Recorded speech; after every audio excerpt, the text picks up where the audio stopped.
この3つをちょっと弾いてみてもらって、後からサウンド比べてみようかなと。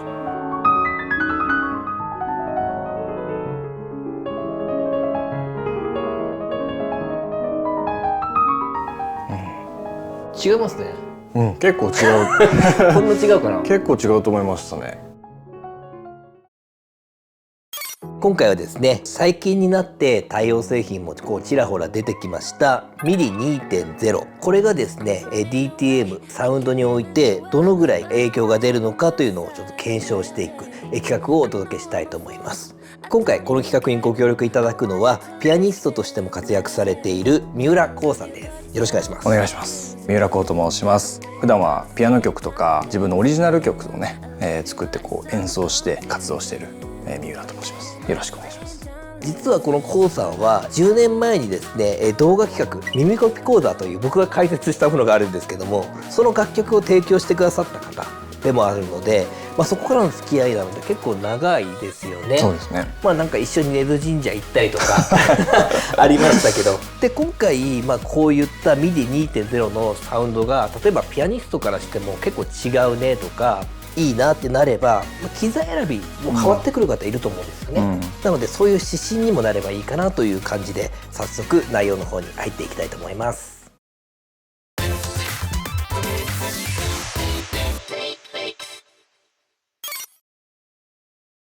まず簡単に MIDI2.0 についてちょっと触れていきたいんですけども、どうですかコウさん、 2.0 知ってます？名前は聞いたことあるぐらいで、具体的な内容っていうのはちょっとあれですよね。そうですね、ピンとこないですね。今までコウさんも DTM されていてピアノロールに打ち込んだりとか鍵盤弾いて MIDI で入力してたものが MIDI1.0 っていう企画なんですよ。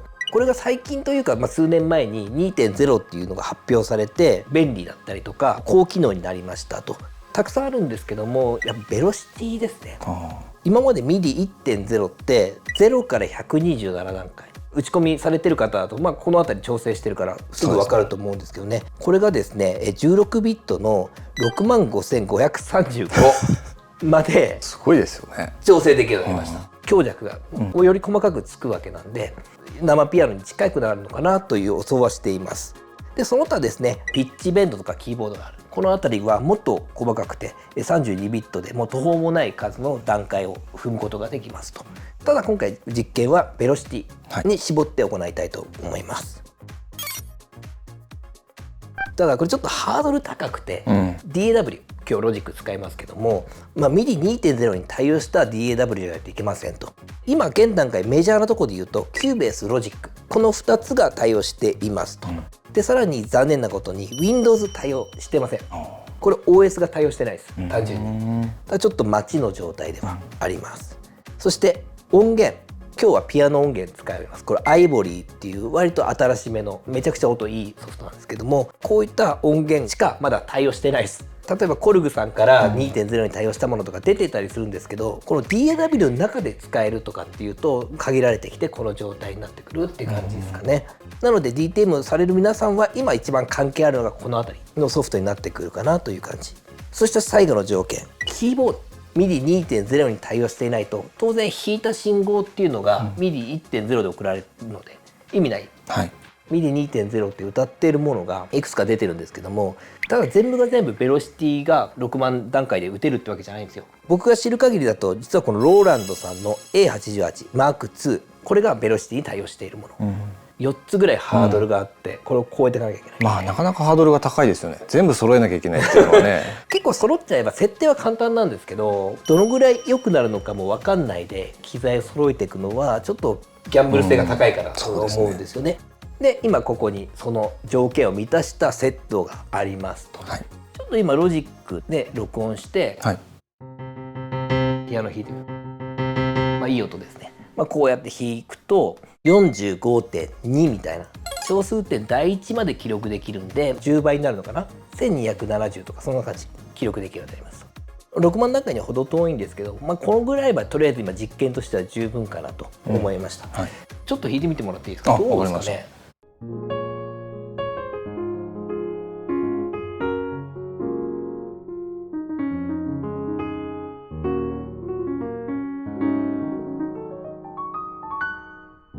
音いいですね。いいですよ。なんか気持ちいいです、こう弾いてて。うん。めっちゃプリセットもあるし、っていうかまあこれプリセット探っていくと趣旨変わっちゃうんで、これにしとくけど、なんか音の強弱とかもバランスがいい今も 2.0 だからね、はい、なってるのかっていうところ、後からちょっと比較してみますけど。じゃあちょっと本気演奏というか実演の方ですね、はいはい、クラシカルなものとポップスとジャズっぽいもの、はい、まあ、この3つをちょっと弾いてみてもらって、裏で MIDI1.0 でも記録しといて、後からサウンド比べてみようかなというふうに考えています。はい、じゃあそれでは実際に撮ってみましょうか。お願いします。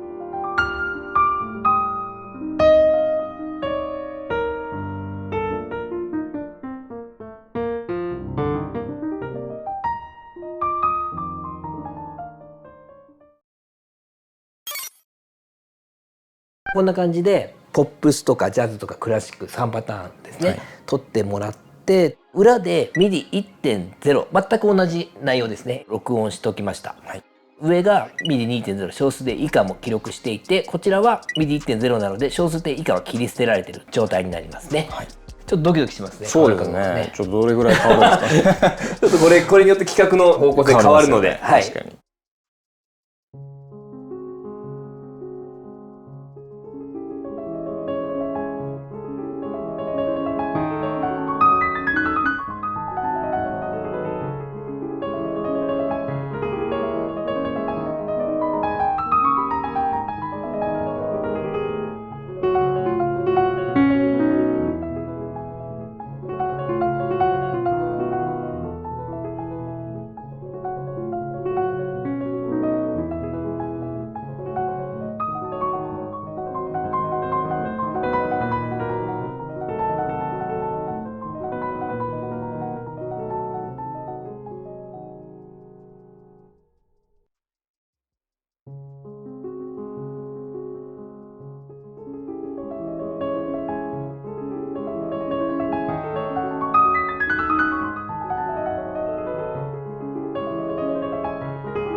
違いますね。結構違う。こんな違うかな。結構違うと思いましたね。上と下でこうあったとして、この真ん中のこのライン、ここをやっぱりこうなんか表現したいんですよ。やっぱどうしてもこう生ピアノとこういうねピアノって永遠の課題だと思うんですよね。まあ確かにね。こう生ピアノにいかにこう近づけるかっていうことが課題だと思うんですけど、微妙な本当に音色の表現とか、微妙なタッチとかがすごい大事になってくるんですけど、この真ん中のこのラインをこう表現してくれてるような感じがしました今。そうですよね。そう MIDI2 の方は。技術持ってる方だとそういうちょっとの微差の勝負になってくるじゃないですか。そうですね。そこがやっぱり1に比べて汲み取ってくれてる印象はありますね。そうですね。次がちょっとポップス風のものですよね。MIDI2.0 から聞いてみましょうか。はい。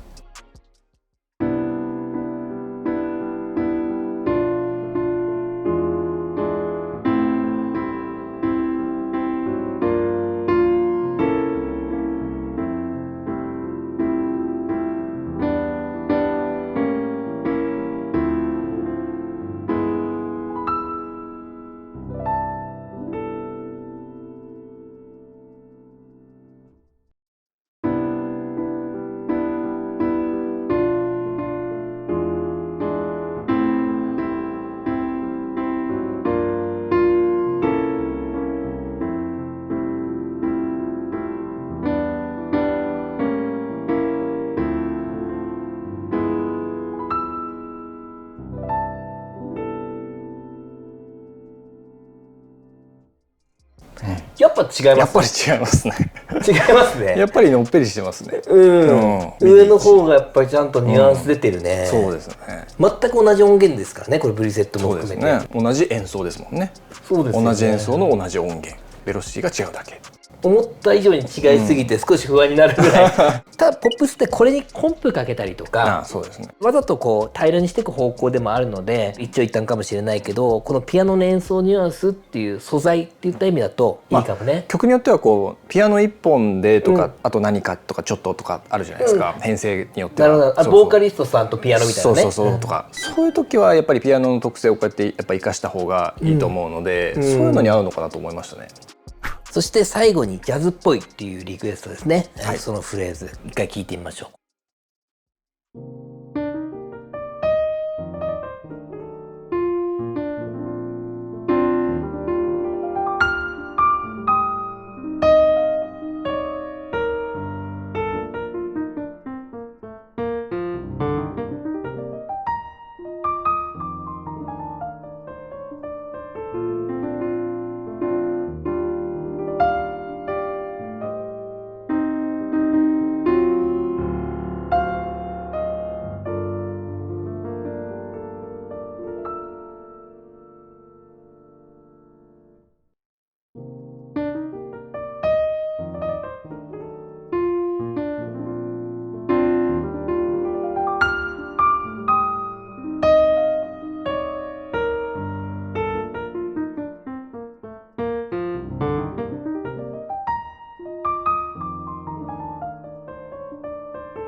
めちゃくちゃ差出ますね。そうですね。ミディ1の方が硬い音なのかなっていう風な感じがしますね。やっぱりピアノそのもののなんか味みたいなものが出やすいのかなと思いますね。いかがでしたでしょうか。かなり面白かったです。面白かったです。めっちゃ気になってたんでミディ2。あ、本当ですか。そんな違わないんじゃないかとも思ってたんですよ。だから僕2通り用意してて、めっちゃ違う場合と、買わなかったらミディ2まだ気にしなくていいですよとも言おうかなと思ってたんですけど、結構違いましたね。僕も正直思ったより違いました。ピアノをメインで聴かせる方、ボーカリストさんピアノみたいなとか、ピアノ一本で聴かせるってなった時には、結構無視できないレベルの表現差かな。そうですね。そういう編成の時ってピアノを生でねレックしたりとかっていうこともあるじゃないですか。でもミディ2だったら、それでもいけるんじゃないかなっていう風な可能性はやっぱり感じましたね。ポップスとかジャズ系とかは、場合によってはこっちの方が良かったりする時もあるんじゃないかなって思ったぐらい良かったです。正直なことを言うと、僕ずっとこう毎日こう生ピアノを弾いてる身としては、ピアノ生ピアノとキーボードってやっぱりどうしても別楽器なので、これでクラシックを弾くとなると正直やっぱ弾きにくい部分っていうのは感じちゃいますね。難しいなと僕も傍から見て感じたのは、6万段階例えば表現できたとしても、結局この構造に依存するというか、弾きづらいとか作りが万が一雑だった場合って、結局この6万段階生かせなくなりますね、自分のこの。そうですね、これにアジャストしてくると、多分生ピアノが弾けなくなってくるんで確かにそれと避けたいというピアニストとしてはね。これね本当難しい問題なんですよ。コンクールはこれでやるわけじゃないよね。ツイッターとかでも今 X か、X とかでも結構ピアノの生ピアノを弾いてる人たちの中でデジタルピアノと生ピアノ論争みたいなのがちょっとあるんですよ。やっぱ生ピアノを弾いてる人は、レッスンとかでもそうなんですけど、キーボードはピアノじゃないとか、キーボードでピアノは弾けないとかね。寿司屋行ってサーモンは寿司じゃないってそんな感じなのかな。そう、結構論争って結構たびたび起きるらしいんですよね。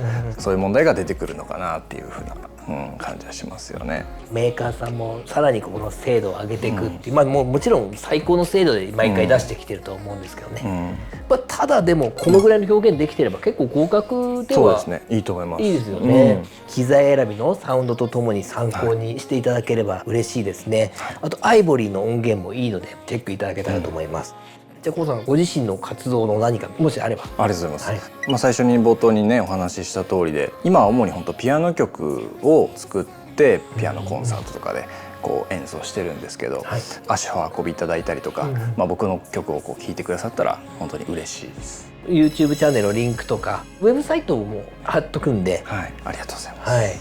コンサートも遊びに、僕も行こうかな今度。本当ですか？呼んでください。9月に東京であります。行きます行きます。本当ですか？はい、ぜひぜひ来ていただいて嬉しいです。本当ですか？わかりました。はい。